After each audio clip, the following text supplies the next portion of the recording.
My brother-in-law broke into my house while I was on vacation for 2 weeks and placed more than 1,000 rubber ducks throughout my entire house. But now, instead of finding this prank funny, I'm actually kind of horrified because I do not know my brother-in-law that well, nor did I ever give him a key to my house in the first place. And at this point, I seriously just don't know what to do. Here's what's going on. Subscribe to Am I the Jerk and hit the bell to turn on notifications. Okay, so my sister's husband, who is my brother-in-law, has been giving me rubber ducks for holidays and birthdays for the last 2 years. And as far as I know, there isn't like an inside joke between us, but the ducks have become like a reoccurring thing. Well, recently, I was out of the country for 2 weeks on vacation, and while I was gone, my brother-in-law broke into my house and placed more than 1,000 rubber ducks throughout my house, taking 4 hours in total to do it. We're talking like giant cardboard cutouts, blow-up ducks, regular rubber ducks, and teeny tiny plastic ducks. They were on every single surface, every drawer, every cabinet, including my underwear drawer, as well as my bedside table, as well as very personal spaces, not to mention every single pocket of every sweater. We quite literally have no idea how he got a key to my house, and I don't know how he gained access. Now, most people that I've told about it just focused on the humor of finding ducks everywhere, but my question is less about the ducks themselves and more about the circumstances. At what point does a prank stop being a prank and become crossing a boundary? Is it reasonable to be concerned about someone entering and going through an entire house just to carry out a joke, especially when they were not given any access to this? I'm really curious what other people think about this. And honestly, how do I move forward from this? Because things are really uncomfortable now and I just don't know what to do. Oh my gosh, dude, your brother-in-law is crazy. There's no other way to really describe this. Why would he do that? That's so weird. I don't know about you, but for me, practical jokes need to be harmless. Like, I'm sorry. Anything that causes me more than like 5 minutes of discomfort, in my opinion, is a cruel and unusual joke. So this guy coming into your house and putting 1,000 rubber ducks all over the place and invading your space and essentially just breaking in, like, there's no good excuse for that. There's absolutely no justifying it. And I don't even care if you're like close family. Like, even if a sibling of mine did something like that, or like my parents did that, I would be beyond pissed off. Like, I would not take that well, because this goes way beyond some kind of practical joke. Like, this literally ventures into like, oh, he committed a crime to do this. In my opinion though, I would personally document everything and probably start looking at like filing police charges, because I think you've got it right, dude. If people are finding this funny, then clearly they've never had something like this happen to them, because I guarantee you if it happened to you, you would be like, what happened? Yeah, they filled my house up with a bunch of rubber ducks, but did they take anything? Did they hide cameras everywhere? Like, what's happening right now? I'd lose my mind if someone did that to me. Like, holy crap. If you've watched this channel for a while, then you know I love my privacy. Like, my home is my safe space. I don't want anyone in there. So if I walk in one day and I'm like, oh my gosh, there's 1,000 rubber ducks everywhere, I would almost immediately call the police. Like, there's just no question. I'd call them up. I'd say, hey, someone broke into my house and did something absolutely stupid. Also, I think it's important to note that if you have not changed your locks and put up cameras in your house, then dude, you need to do that like yesterday. Like, holy crap. Someone clearly gave him like access to your house, or he stole like an emergency key that you had or like your parents had for your house, or something like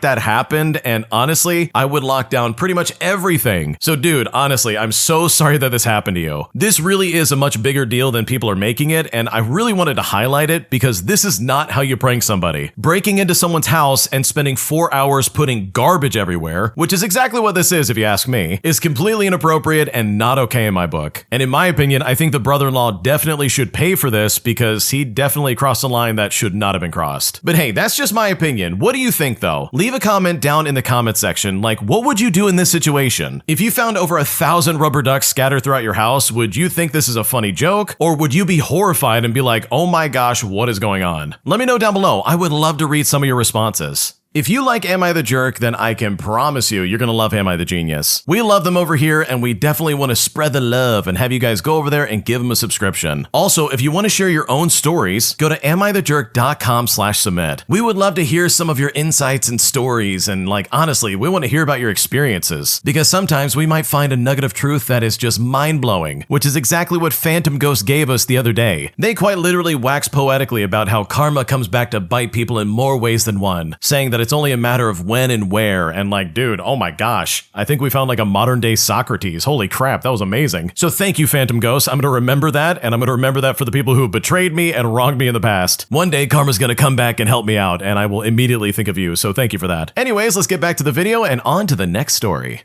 Am I the jerk for filing complaints against a dealership after they literally screwed up my car so much that it made my life a living nightmare for 2 months? Because now they're acting like I shouldn't have done that, despite the fact that they gave me the runaround for far too long. Here's what's going on. Okay, so recently I bought a used car and I've had it for like less than 2 months. And guess what? The check engine light came on and I had electrical issues all over the place. Like literally, the car wouldn't recognize the electronic key, the doors wouldn't unlock, the power seats wouldn't work, etc. And holy crap, this was really confusing for me, since the only thing I had done to it was pay for like around $200 to have a dash cam professionally installed. When I called the dealership that I bought the car from, they said that their mechanics aren't certified for the brand, so they told me to take it to like a local brand dealer. If it was covered, they'd pay for it, but if not, I would owe basically a $230 diagnostic plus repairs all out of pocket. Mind you, I was sure it was covered because I have dealership warranty, plus I got the car brand warranty and a separate extended warranty. So I took my car to get serviced first, and they had the car for a few days and they inspected it, like they lifted the car and all this other stuff, but ultimately they said everything checked out, so they just cleared the code and just told me to come and get it to drive around to see if it was just an old code that would go away. Well, it wasn't. The issues continued, and I had to bring the car back the very next day. In fact, the check engine light came back on before I even left the dealership, but I had no way to get home, so they said just to drive it home and avoid the streets and bring it back tomorrow. And you know what? At this point, I also noticed a scratch on the car, which I have pictures of before and after, and I mentioned it to them when I returned the car the next day, and they said it was small and they'd buff it out easy to fix it. Well, they had the car for 3 weeks, and they gave me a loaner in the meantime, and they actually found that the electrical issues were from a Y splitter that the original dealer installed before I bought it. They said it wasn't compatible and was causing the electrical issues itself, and that this needed to come out. But here's the thing, they also were having trouble contacting my dealership to confirm they'd pay, so they asked me to call them up. Now I did, and I spoke with a used car manager who basically confirmed that yeah, they put that device on all of their cars. And I gotta be honest, like I still don't get why they'd install something on a brand that they said they can't service, but whatever. The dealer only paid the $230 diagnostic and also refused to pay to remove the splitter. So the technician said he would just take it out since it's an easy job and that everything should be good to go from there. So I come down, I sign a release form, I drive off, and I get home to 2 problems. The first one being that the scratch was never fixed, and my dash cam wasn't shutting off when the car turns off like it's supposed to. It's a King Slim with a hardwire low voltage parking kit made to cut off when the car's off, you know, so it doesn't drain the battery. I checked the release form and it says dash cam was incorrectly installed and they reinstalled to the correct fuse. But they never once mentioned the dash cam the whole time they had it, and I never authorized them touching it. So then I pull the footage, and guess what? It ran nonstop for 24 hours in their lot after they changed the fuse. It cuts out for 2 days and only picks back up the day I got it, which kind of leads me to believe that the battery died, even though they deny this. I then messaged the representative who was helping me out, and I explained all of this to him for help. First off, he said, well, it would cut off after 15 minutes, which just wasn't true, since I saw footage of it running for 24 hours straight before dying out. And then he said that the technician connected it to the headlights, and that if the headlights were off, the dash cam would also be off. And yet I told him, well, hey, the car's off entirely, including the headlights, but the camera is still running and will completely drain my battery. At this point, I basically asked him, okay, could I please just bring it in and have it returned to its original state? But he replied by saying that he wouldn't be able to do that because the mechanic had moved it when the Y splitter was removed, which made no sense to me since it was never brought up to me in like the 3 weeks they had my car. He then suggested that I take it to my original installer, saying, oh, we can't work on it because it's an aftermarket part, despite the fact that they moved it without okaying it with me first. I then told him my installer quoted me $50 for the repair, and I asked if they'd cover it, and he said no. So after it was all said and done, I left a 2-star Yelp review laying all of it out. I emailed the car brand, and I filed a complaint with the Bureau of Automotive Repair. Then I just paid my own guy like $60 to fix it the next day, since I was worried about my battery dying. Now I get it, $50 is nothing. I could have eaten it, and normally probably would have done that, but I felt like it was the principle, like they created the problem without my permission and then they wouldn't fix it, which is again crazy because it's only a $50 fix. Plus the difference from before you buy a car compared to after was crazy. The day after, the dealer's manager called me to discuss the review I left, and ultimately he agreed to reimburse the repair fee and fix the scratch, but it was only after I doubled down. At first he said, we lost money servicing you at no cost, and it's here that I had to point out that no, my dealer paid you the $200 $230 diagnostic, and then your tech offered to remove the splitter himself because he said it was an easy job, which I appreciate, but it doesn't change the fact that because of unauthorized work, you just traded one issue for another that I have to pay for out of pocket, which is also an issue that if I had not caught it, it could have led to me buying an entirely new battery, which in a new car my size would run me like $300. So honestly, I don't know, I felt kind of grimy leaving the complaints, and on a normal week, I might have let it go. But I had already had a rough week personally, and dealerships have left a bad taste in my mouth throughout the whole process. I mean, I've had this car less than,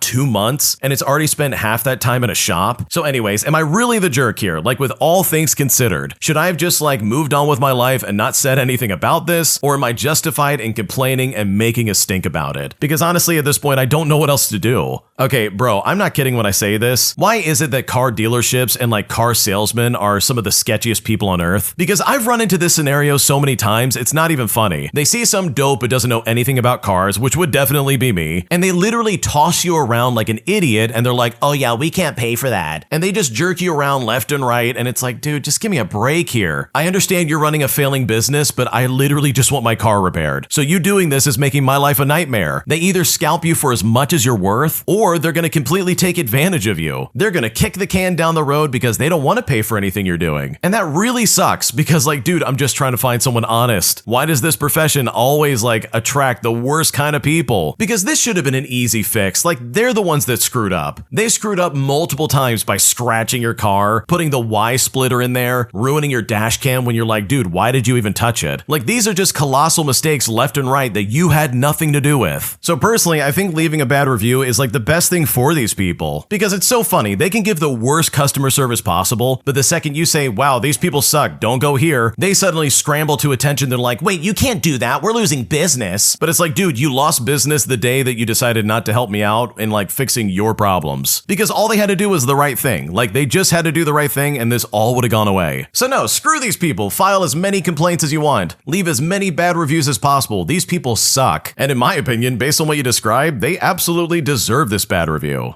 Am I the jerk for making my cousin wait outside in the rain after she photographed my apartment and sent it to our family group chat just to publicly mock the way that I live my life? Because now her mom is pissed off at me and saying that I'm overdramatic, even though my cousin blatantly disrespected me. Because right now I don't know what to do. Here's what's currently going on. Okay, so last Saturday evening, my cousin called because her phone was almost dead and the rideshare application kept canceling due to heavy rain. She was about 10 minutes from my apartment, so I told her, okay, you can come over and charge your phone and wait inside until she finally found another ride. Now, as a side note, we're not really that close, but I also didn't want her standing alone outside during a storm. When she arrived, I gave her a towel, I plugged in her phone, and I offered her some tea. I told her I needed to finish up some work in my bedroom, but she could sit in the living room and watch TV and do whatever. Before leaving, I specifically asked her not to go into my office because I had client documents spread across the desk. Well, about 20 minutes later, I heard cabinet doors opening. I came out and I found her standing near my hallway closet with her phone pointed inside. She then laughed at me and said she was taking pictures, all because apparently I had an insane amount of cleaning supplies. I then told her that was weird and I asked her to stop photographing my house. Well, after I said that, she apologized, so I went back to my room. A few minutes later, my phone started buzzing with messages from our family group chat. My cousin had sent over several photos of my apartment, including my closet, my bathroom shelves, my kitchen cabinets, and the inside of my refrigerator. In fact, one picture was captioned, "This is how she lives when nobody's watching. Oh my god." Well, I then went into the living room and I asked why she had been opening my cabinets after I told her to stop. She then said to me, "Oh, I'm just bored," saying that she thought the family would find it funny. Then I saw a photo of my office in the chat, including papers on my desk. So she had gone into the one room I directly told her not to enter. I then told her to delete every photo and leave. She said her ride was still 15 minutes away and that it was pouring outside, but I said, okay, well you can wait in the covered entrance downstairs because you are no longer staying in my apartment. She then called me dramatic and said I was putting her in danger over harmless pictures, but she eventually grabbed her things and finally left. But now my aunt is angry with me because my cousin had to wait outside while it was cold and raining. She says I should have just let her stay and dealt with the photos later. But I think I was already doing her a favor, and she responded by searching through my belongings and publicly mocking my house. Like seriously, am I really the jerk for making her leave all before her ride arrived? Because right now I'm pissed off and I don't know what to do.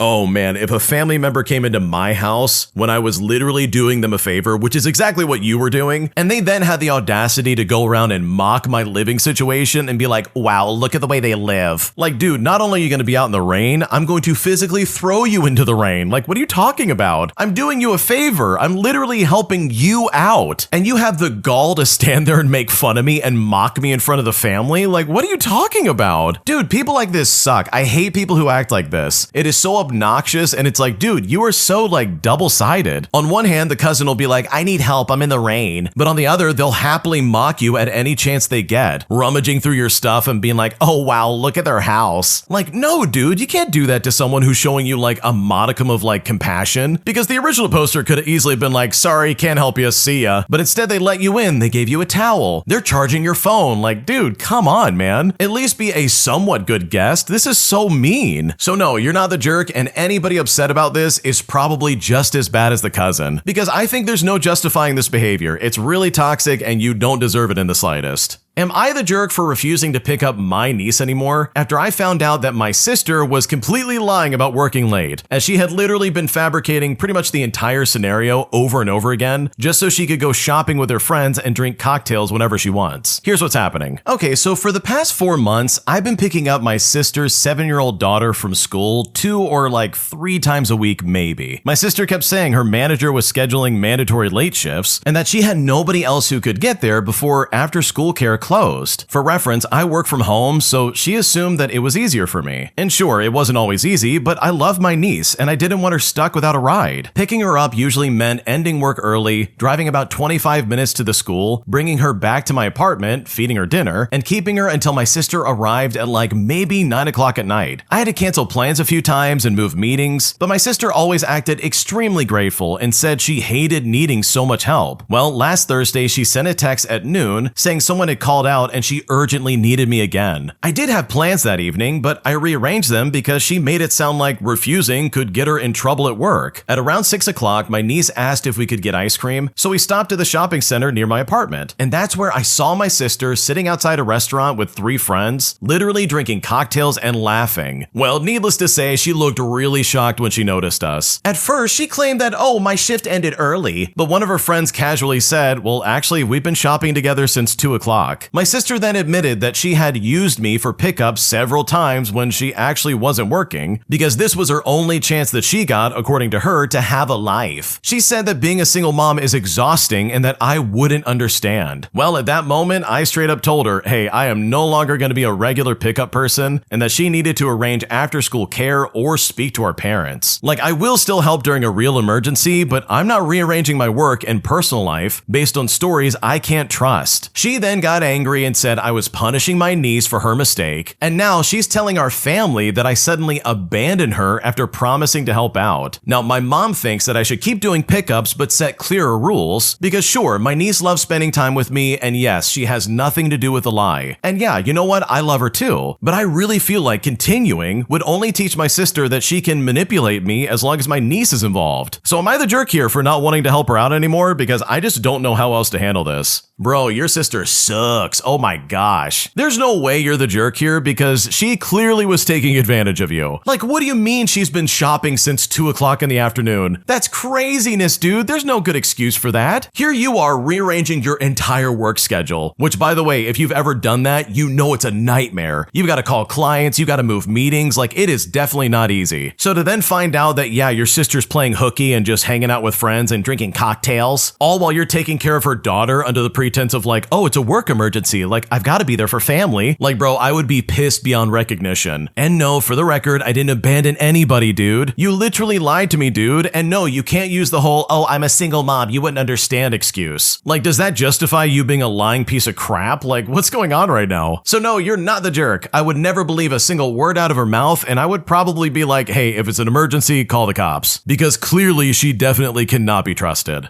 My husband found my old diary from college, and he is somehow upset that I seemed happier before I met him. And at this point, I'm kind of pissed off, and I'm kind of annoyed by this, because this feels very unfair for me, and I just don't know what to do. Here's basically what's happening. Okay, so today I found my old college diary while cleaning out my guest room last weekend, and it was mostly just embarrassing stuff. We're talking bad poetry, roommate drama, crushes on men who did not deserve it, normal just 20-year-old nonsense. My husband saw it and asked if he could read some of it, and I said no at first, but he kept joking that it was ancient history and probably really cute. So I just let him read a few pages while I folded laundry. But while he started reading, he got really quiet. Then he asked if I used to be like that all the time. I asked him what he meant because I wasn't sure what he was talking about, but he said I sounded lighter, more excited, more fun, like someone who actually liked being alive. I then let out a laugh because I really thought he was teasing me, but then he said it hurt because he feels like he got the tired version of me, the one who makes grocery lists and pays bills, someone who worries about fertility appointments and checks on aging parents and falls asleep on the couch at 9:30 at night. But I told him maybe he got the version of me life created after 10 years of a relationship. But he said, oh, that sounds really depressing. And then he went downstairs, and you know what? Now I feel weirdly guilty, which is insane because I didn't even do anything. But I keep thinking about it because part of me misses that girl too. I just really don't know where she went, or if it's even fair for him to resent me for not being someone he never actually knew. So has anyone else had their partner grieve an older version of you or anything close to that? Because I'm kind of at a loss of how to take this, and I really just don't know what to do. Okay, I gotta be completely honest with you. Your husband sounds incredibly annoying. Seriously, what are we talking about? He's like, oh man, you sounded so happier before me. Dude, get a grip. That was 10 years ago, bro. I think anybody would go through drastic changes in their life in 10 years. Dude, I feel like a completely different person than I was last year. Dude, people make changes all the time. So yeah, a decade is gonna change a lot about a person's personality in general. So his rationale of being wow, now I'm depressed. Now you're just this lady who gets groceries and checks on our aging parents, and you're worrying about the bills. I want the excited version of you. And it's dude, what the crap? How did you make this about yourself? Does anyone else have people like that in their lives where if anything's happening, they somehow find some way to either make it about themselves or they make themselves the victim in some way? Man, I don't have a good version of you. I want to jump in a time machine and date that version of you. What are we talking about? This is so stupid. What a weird thing to be upset about. He somehow spun this into a negative in a way that was just completely unnecessary. So yeah, I don't think you should at all feel bad about this.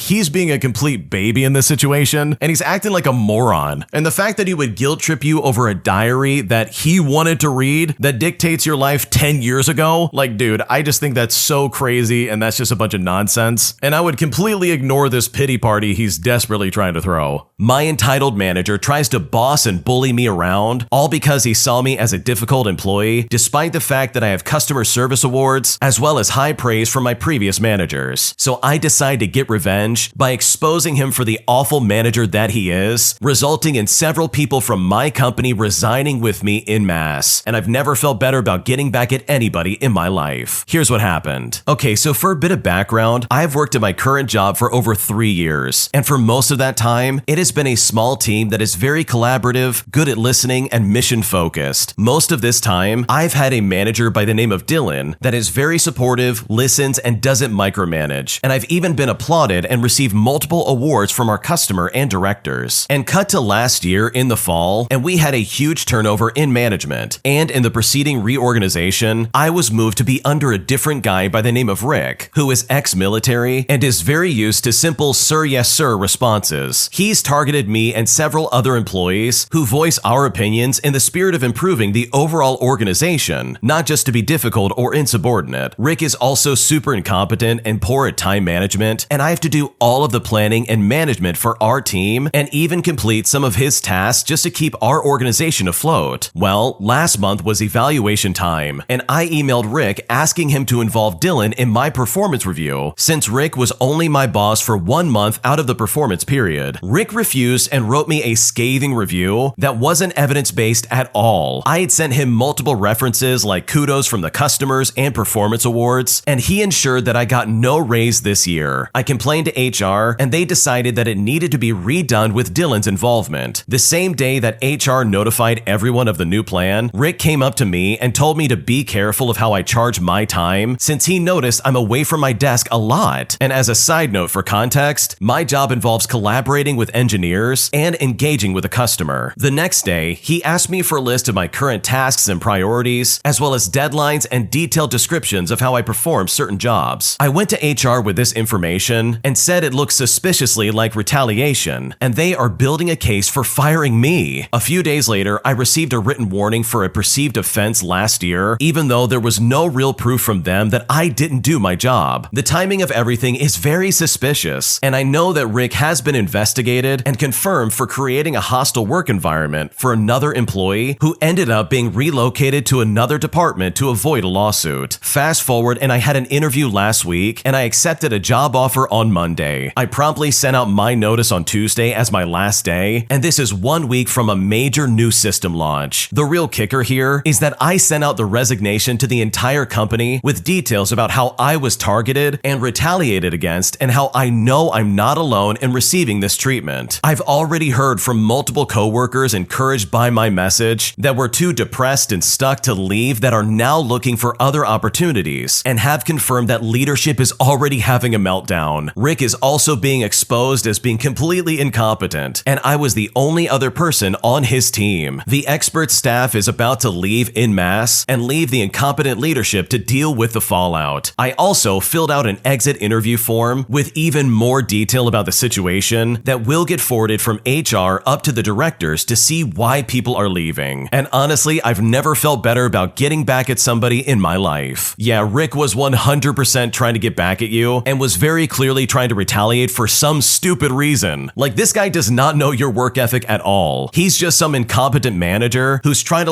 bully you around and get you in trouble for literally no reason. And he's probably only doing this because you're asking questions instead of just walking away and doing exactly as you're told. But how is anybody supposed to get anything done if you're not able to ask questions at work? That sounds really counterintuitive and not like a healthy work environment at all. So good for you for getting back at this manager, because clearly Rick absolutely had it out for you. And I bet if you did decide to stick around, he would only try and find another reason to have you fired. If you like Am I the Jerk, you're probably going to love Am I the Genius. Check it out, link down below in the description. Also, go to amithejerk.com/submit if you would like to submit your own stories. My entitled mother ruins my wedding day as she shows up completely intoxicated and eventually storms out of my wedding when I refuse to make the wedding all about her. And now I'm feeling really bad and I seriously don't know what to do. Here's what happened. So I've been having a really hard time since my wedding the other day. This is kind of a long one, so bear with me. So the morning of my wedding started off good with my mom. She was all fine and dandy, enjoying her morning at the hotel. She told me that she made an appointment at her hotel to get her hair done at 12:30. Now, I told her my hair and makeup lady would be at my Airbnb at 12 o'clock to help me get ready. Then she started freaking out because she wanted to be there when I was getting ready, but she insisted that she needed to get her hair done. So I told her to either cancel her appointment and come and get ready at the Airbnb, or meet me at my Airbnb at 2 o'clock before we leave for the wedding, or meet me at the chapel at 3 o'clock. She started freaking out on me because she wasn't going to be there for me when I was getting ready. To me, it wasn't even a big deal because everyone was in their own rooms getting ready anyways. She's yelling at me on the phone, telling me how much money she's wasting by being at the hotel and saying that she should be staying at my Airbnb, which, mind you, the only people at the Airbnb were the bridal party, namely me, my husband, his groomsmen, and my bridesmaids. So it wouldn't make sense for her to be there as well. So eventually I get to the chapel and my mom shows up completely drunk. She is saying the most ridiculous things to people and just making a fool out of herself. Meanwhile, I'm basically in a fever dream of excitement, taking pictures with our family before the ceremony. We walk into the chapel and everyone is supposed to go in and sit down so we can start, but she proceeds to dig through a bag to try and give me a gift. I told her I would check it out afterwards because everyone is already in the chapel sitting down. Then she freaks out on me again because I don't want to look at her gifts right then and there. Eventually, the ceremony is over and my now husband and I are so happy, and our photographer takes us to go and take more pictures around the chapel. Eventually, we finish taking pictures and I get back on the party bus to head to the after party, and my mom is not there. I asked my sister what happened and she said my mom freaked out and took an Uber back to her hotel and left before the after party. The next day comes around and my mom proceeds to text me the worst things I've ever read in my life, basically saying that I embarrassed her and how I'm not her daughter anymore and how my husband is a jerk and that I have a new family and I don't need her, while also saying that she's a bad mother. I literally don't even know where any of that came from, as I was literally busy getting married and barely paid attention to anyone besides my soon-to-be husband in the moment.